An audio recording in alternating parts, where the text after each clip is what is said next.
So let's get started with part two. We left off, we were talking about previewing the Paris Peace Conference and the Treaty of Versailles, which brought World War I officially to a close. I like these memes here. This one on the right in particular. We're going to understand the meaning behind this meme here. About we have the Allies on the left here, and we have the little girl representing Germany. It says Germany finally signing the Treaty of Versailles. They're giving her something apparently she's not very receptive to as far as food, and giving that natural reaction we all had as kids when we ate something we didn't like. We'll get to why that meme really is fitting for about what is about to happen with this treaty. Now, at the peace conference, there were three nations, the Allies, that were around at the end of the war. Mind you, Russia got out early because of their revolution. The U.S., British, and the French, they all went in. And they all, in a lot of ways, had conflicting goals. We'll talk about Woodrow Wilson, the President of the United States, had some pretty interesting ideas on how to approach the end of the war.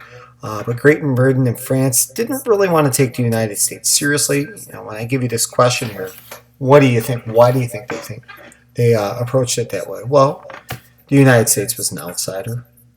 The war did not take place on their home front. Two, the United States at this point in time was not the superpower that we think it is today. It was a financially rich country, but as far as a military, our military exactly wasn't even a top 5 military in the world, maybe top 10 at this point in time. So financially, yes, we were on the map, but militarily we weren't quite where we probably thought you might, or you think we would be at that point in time. Now, as you see down here, one of the major flaws, we're going to look for flaws through all this. Central powers in Russia aren't invited. All those people that were lost, millions by those countries. This is a peace conference. They're not invited. So really, is this a peace conference? Yes, the winners get to make the rules after, but they didn't even have any say.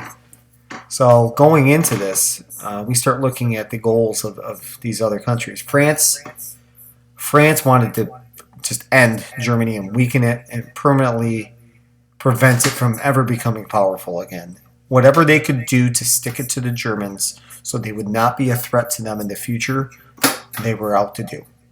Great Britain, on the other hand, they did want to weaken Germany militarily, but they did not think it was a good idea to wipe them out economically. So there was a difference in views between the French and the British. We'll get to the United States view in a second. Now, the U.S., they wanted to rebuild Germany. Okay? Let's not bury them. Let's allow them to come back, work with us, and let's establish good relationships with them. For France and Great Britain, there was too much mistrust with the Germans. They didn't really want to hear that from the United States. Now, Woodrow Wilson, the United States president, actually showed up with a really amazing idea. He called it his 14 points for peace. He thought it would ensure a safer war, and he had all these things that we look at, reducing the amount of weapons, equal trade for everyone, trying to be fair to people in colonies, provide them rights. And then number 14, if you look down at the bottom here, is the most important. He established a League of Nations, where nations could talk things out. So he had all these great ideas, but people thought they were, as we say, too idealistic. And when we talk idealistic, they think unrealistic. Like, it sounds good on paper, but you're never going to be able to pull it off. It's like the pageant queen saying, well, what would you like for the world? Well, world peace. Well, that sounds great in the pageant, but trying to pull that off is a little bit tougher. Now, the League of Nations in particular, the goals of it was to maintain peace and cooperation, diplomacy. Be diplomatic means to talk things out without conflict. Now, the flaws with it was that this League of Nations didn't have a military. So it could enforce a law. It could basically say, "Hey, you need to do this," but it had nothing to back it up. Okay, and then when nations were about to be punished, they just withdrew. There was nothing to keep them in and take the punishment, so they could just ignore it. Okay, and the funny thing about this is the United States comes up with the idea, but the United States government could never agree on it, on how they should join, and they never did. Kind of an eyesore when you think about the situation.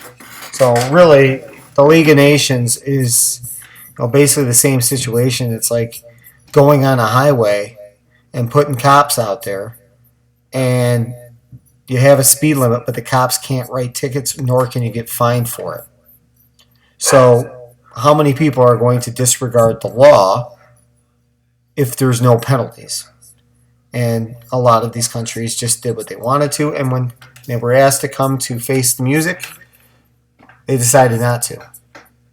So it was a failure. Naturally, by 1940, it collapses. Well, if you guys know your history, we know that something happens by 1940 that kind of makes this pretty obvious that it didn't work. Now, positives. It does give a kind of a framework for the future United Nations that will be formed after World War II.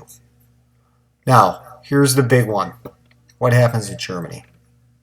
Germany gets absolutely hammered. They are punished.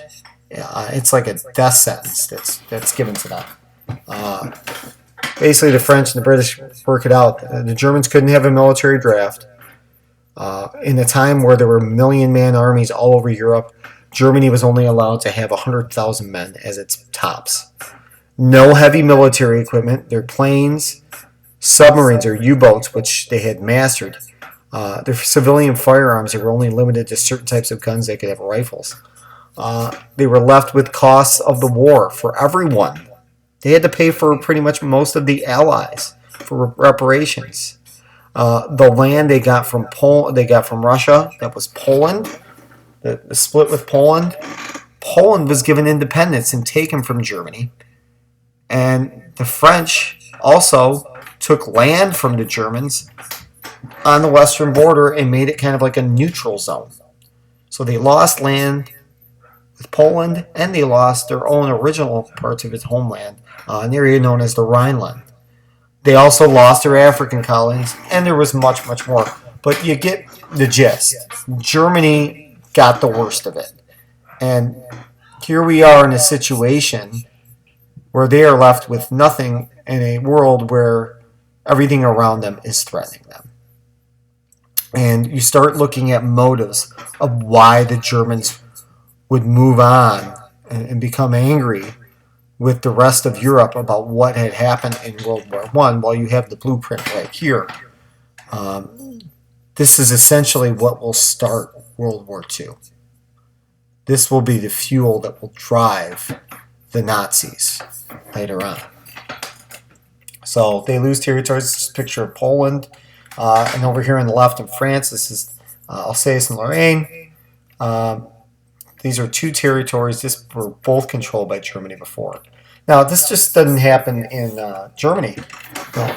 The Ottoman Empire, old empires fell apart. The two big empires on the Central Powers, the Austro-Hungarian Empire and the Ottoman Empire, no longer exist soon after World War I. In the Austro-Hungarian Empire, new countries were created throughout most of Eastern Europe. The areas were lost by Russia and the Central Powers. It basically broke up into all these nationalistic countries that we think of today. We'll look at a map in a second. And then the Ottoman Empire in the Middle East. Before, when the war was going on, to encourage Middle Easterners to help the Allies defeat the Ottomans, they told them, hey, when the war is over and we win, we're going to try and give you your independence. Well, that didn't happen. They created a new system called the Mandate System, where they carved up and decided dividing lines throughout Middle Eastern territories, not thinking about the people that are living together, whether they liked each other or not, whether they're Sunni or Shia, all that stuff. They didn't think about that. So they backed out of their promises. They had also promised the Jewish people a homeland, back in Palestine. Oh, by the way, without telling the Palestinians about it. And they backed out of that too. So a lot of the things we look at in the Middle East about the divides, the borders, the issues with the Jewish population, with Muslim groups as well, a lot of this stems from what happened in World War One as well. So this is Europe before the war, or during the war and after. You can see how Austria-Hungary really was divided up, and countries that we see like Poland, Czechoslovakia. Okay, what else are we looking at? Yugoslavia, which we know broke apart because of problems as well. All these countries come to be soon after World War One. So the map completely changes. This is the Balfour Declaration promising the Jewish people a Zionist movement. It said, hey, we're going to give you a national home in Palestine when this war is over for helping us. And then they backed out of it. Okay, and then all of a sudden Palestinians wanted to know why Jewish people suddenly were moving into this territory while they weren't aware of this agreement that was made by the British government prior. And the British government had trouble living up to it. And it took the United Nations later on after World War II to eventually follow through on this promise. And then you look at the Middle East before and after. To the left, you see 1914, the Ottoman Empire, these areas. Look at the countries that come to be after World War I.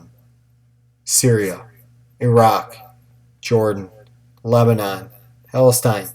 You see all these countries, even down in the south, Yemen, all these other places.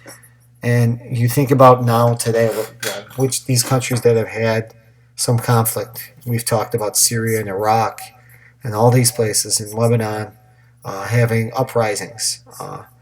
These areas were not created by the people that lived there. They were created by the British and the French.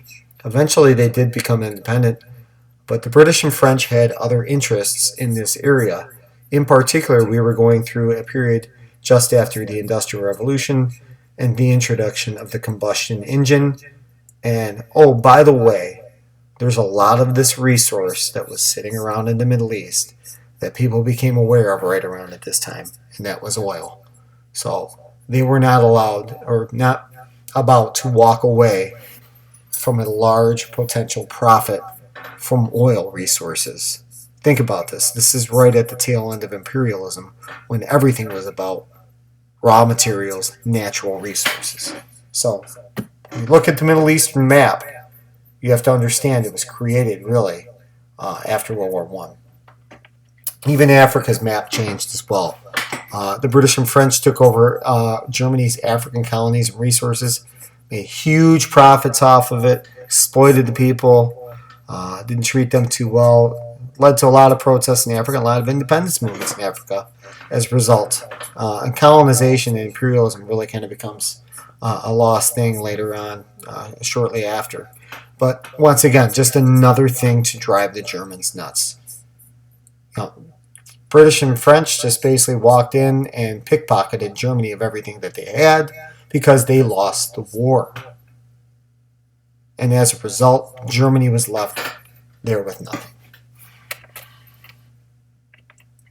So there is a video I've included that I will put on a link talking about the legacy of World War I. I would like you to watch that video and then go to the discussion questions for today and complete those and submit them when you're done. Thank you, everyone.